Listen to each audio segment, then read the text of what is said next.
नमस्कार, आप देख रहे हैं न्यूज 80 और मैं हूं आपके साथ शिवानी शर्मा। उत्तर प्रदेश की राजनीति, मौसम, किसान, अदालत और बड़ी प्रशासनिक खबरों के साथ हाजिर है आज की 15 फटाफट बड़ी खबरें। तो चलिए शुरू करते हैं आज का superfast bulletin. Uttar Pradesh police भर्ती एवं पदोन्नति बोर्ड ने कांस्टेबल भर्ती 2025 की लिखित परीक्षा का प्रारंभिक परिणाम जारी कर दिया है। 32,669 पदों के लिए आयोजित परीक्षा में 76,184 अभ्यर्थियों को अगले चरण के लिए शॉर्ट लिस्ट किया गया है। अभ्यर्थी बोर्ड की वेबसाइट पर रजिस्ट्रेशन नंबर और जन्मतिथि दर्ज कर परिणाम देख सकते हैं। दस्तावेज सत्यापन डीवी और शारीरिक मानक परीक्षण पीएसटी 17 अगस्त से शुरू होंगे, जबकि शारीरिक दक्षता परीक्षा पीईटी सितंबर में प्रस्तावित है। बोर्ड ने सभी वर्गों का कट ऑफ भी जारी कर दिया है। अंतिम चयन के बाद सामान्यीकृत अंक वेबसाइट पर उपलब्ध कराए जाएंगे। Uttar Pradesh international trade show का चौथा संस्करण 25 से 29 सितंबर 2026 तक ग्रेटर नोएडा के India expo centre and mart में आयोजित होगा। मुख्यमंत्री योगी आदित्यनाथ ने तैयारियों की समीक्षा करते हुए इसे प्रदेश की औद्योगिक और निर्यात क्षमता का वैश्विक मंच बताया।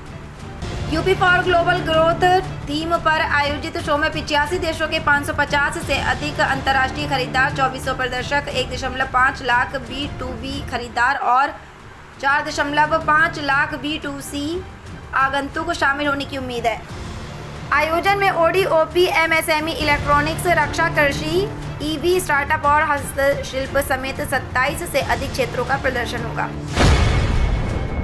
उत्तर प्रदेश सरकार किसानों और खेतिहर मजदूरों के मेधावी बच्चों के लिए संचालित मुख्यमंत्री कृषक छात्रवृत्ति योजना का दायरा बढ़ाने जा रही है। मुख्यमंत्री योगी आदित्यनाथ ने अधिक से अधिक पात्र विद्यार्थियों को योजना का लाभ देने के निर्देश दिए हैं। साथ ही मुख्यमंत्री कृषक दुर्घटना सहायता और खेत खलिहान अग्निकांड सहायता योजनाओं की अवधि 30 जून तक 2030 तक बढ़ा दी गई है। वर्ष 2026 से 2027 के लिए 3025.49 करोड़ रुपए के बजट को मंजूरी मिली है। सरकार मंडियों के आधुनिकीकरण, ई नाम से जुड़ाव, कृषि प्रसंस्करण इकाइयों, प्राकृतिक खेती और जैविक उत्पादों के प्रमाणीकरण को भी बढ़ावा देगी। उत्तर प्रदेश में 2027 विधानसभा चुनाव से पहले राजनीतिक गतिविधियां तेज हो गई हैं। मुख्यमंत्री योगी आदित्यनाथ ने पिछले 2 महीनों में प्रदेश के सभी 18 मंडलों के 100 से अधिक विधानसभा क्षेत्रों का दौरा कर जनसभाएं, विकास कार्यक्रम और समीक्षा बैठकें की हैं। उन्होंने कई परियोजनाओं का लोकार्पण और शिलान्यास करने के साथ जनता दर्शन एवं कानून व्यवस्था की समीक्षा भी की। भाजपा इसे जनसंपर्क और विकास आधारित रणनीति बता रही है। वहीं विपक्षी दलों की जमीनी सक्रियता फिलहाल अपेक्षाकृत सीमित नजर आ रही है।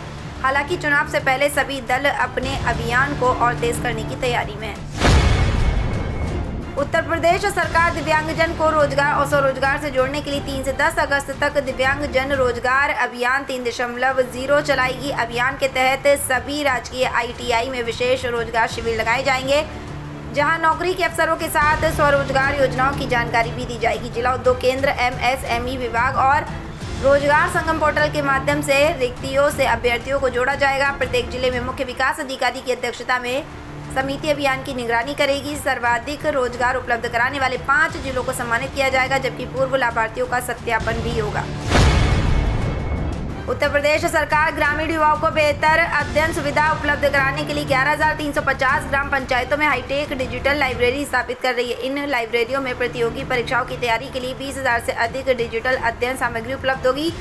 पंचायत राज विभाग के अनुसार प्रथम चरण में 37 जिलों में पुस्तकें और फर्नीचर की आपूर्ति की जा चुकी है। अब तक 10,976 ग्राम पंचायतों में पुस्तकें तथा 9,009 ग्राम पंचायतों में फर्नीचर पहुंचाया गया है। प्रत्येक डिजिटल लाइब्रेरी पर लगभग 4 लाख रुपए खर्च किए जा रहे हैं। सरकार जल्द ही इन लाइब्रेरियों को शुरू करने की तैयारी में है।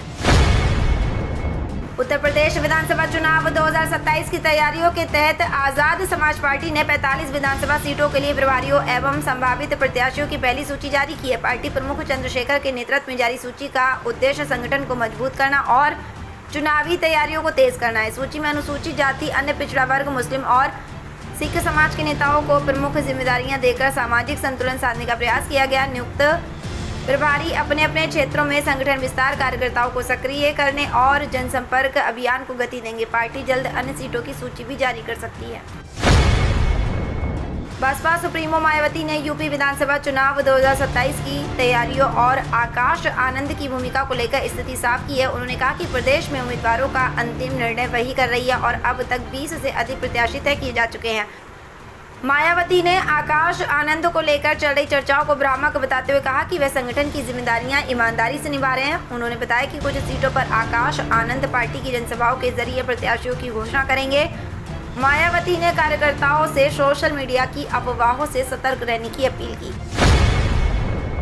उत्तर प्रदेश में आगरा ग्वालियर एक्सप्रेसवे का निर्माण जल्द शुरू होने जा रहा है। जमीन अधिग्रहण को लेकर किसानों की समस्या दूर होने के बाद परियोजना को गति मिली है। करीब 4,613 करोड़ रुपए की लागत से बनने वाला ये एक्सप्रेसवे उत्तर प्रदेश, राजस्थान और मध्य प्रदेश से होकर गुजरेगा। किसानों को बढ़ा हुआ 195 करोड़ रुपए मुआवजा दिया जाएगा। एक्सप्रेसवे बनने से आगरा, धौलपुर, मुरैना और ग्वालियर के बीच हाई स्पीड कनेक्टिविटी मिलेगी। परियोजना में चंबल अभयारण्य की सुरक्षा के लिए विशेष केबल स्टे ब्रिज भी बनाया जाएगा। आगरा से गुजरने वाला यह 5वां एक्सप्रेसवे होगा।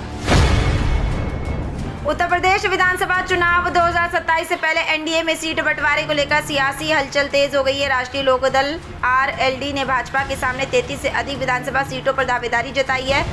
पार्टी का आधार पश्चिमी यूपी किसान राजनीतिक और जाट वोट बैंक को माना जा रहा है। 2022 में आरएलडी ने सपा गठबंधन के साथ 33 सीटों पर चुनाव लड़ा था, जिसे पार्टी अपने दावे का आधार बता रही है।